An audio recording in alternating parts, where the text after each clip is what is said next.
আপনি কি কখনো ভেবেছেন কেউ আপনাকে সত্যিই পছন্দ করে কিনা?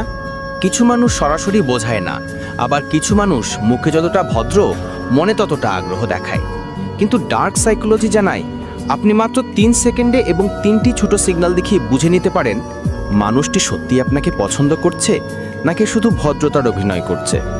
আজ আমি সেই 3 সিগন্যাল নিয়ে পুরো গল্প বলবো। 1. চোখের সিগন্যাল। চোখ হলো আমাদের মনের সরাসরি জানালা। যে মানুষ আপনাকে পছন্দ করে তার চোখের কোণা হালকা উজ্জ্বল হয়ে ওঠে। আপনার দিকে তাকানোর সঙ্গে সঙ্গে ফুটে ওঠে একটা ছোট হাসি, যা বলা যায় মাইক্রো স্মাইল। এটি খুব ছোট, মাত্র এক ফ্ল্যাশের মতো, কিন্তু আপনার অবচেতন মনে তা পড়ে যায়। আর যদি কেউ আপনাকে পছন্দ না করে, সে চোখ সরিয়ে নেবে বা চোখকে ছোট করে নীরবে আপনাকে স্ক্যান করবে। এতে সহজেই বুঝিয়ে দেয় ওর মনের অভ্যন্তরীণ আগ্রহ কোথায়। 2. শরীরের রিয়াকশন। চোখের পরেই লক্ষ্য করুন শরীর। যে মানুষ আপনাকে পছন্দ করে সে অবচেতনভাবে শরীর গুছিয়ে রাখে। চুল বা জামা ঠিক করা, কাঁধ সোজা করা সবই ইঙ্গিত দেয় যে সে আপনাকে ভালো ছাপ দিতে চায়।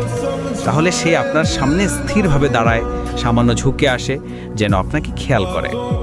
আর যে মানুষ আপনাকে পছন্দ করে না, সে পেছনে সরতে পারে, হাত গুটিয়ে রাখতে পারে, অথবা আপনার দিকে খুব বেশি ঝুঁকে আসতে চায় না। এখানেই বোঝা যায় শরীরের ভাষা কখনো মিথ্যা বলে না। 3. কণ্ঠের টোন। শেষে কণ্ঠের দিকে লক্ষ্য করুন। যে মানুষ আপনাকে পছন্দ করে তার কথা বলার টোন স্বাভাবিকের তুলনায় নরম হয়, কথার গতি কমে আসে এবং শব্দগুলো একটু ধীরে বের হয়, যেন সে আপনার কাছে আরামদায়ক মনে হতে চায়। অন্যদিকে যে মানুষ পছন্দ করে না তার কথা ছোট হয়, টোন শক্ত থাকে এবং চোখের মতোই কমফোর্টেবল থাকে না।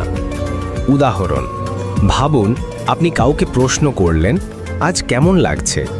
যদি সে আপনার দিকে তাকিয়ে হালকা হাসি দেয়, শরীর সামান্য আপনার দিকে ঝুঁকে আসে এবং কণ্ঠ নরম হয়, তাহলে সে সত্যিই আপনাকে পছন্দ করছে। কিন্তু যদি চোখ সরিয়ে নেয়, পেছনে হেলান দিয়ে দাঁড়ায় এবং টোন শক্ত হয়, তাহলে ওর আগ্রহ কম।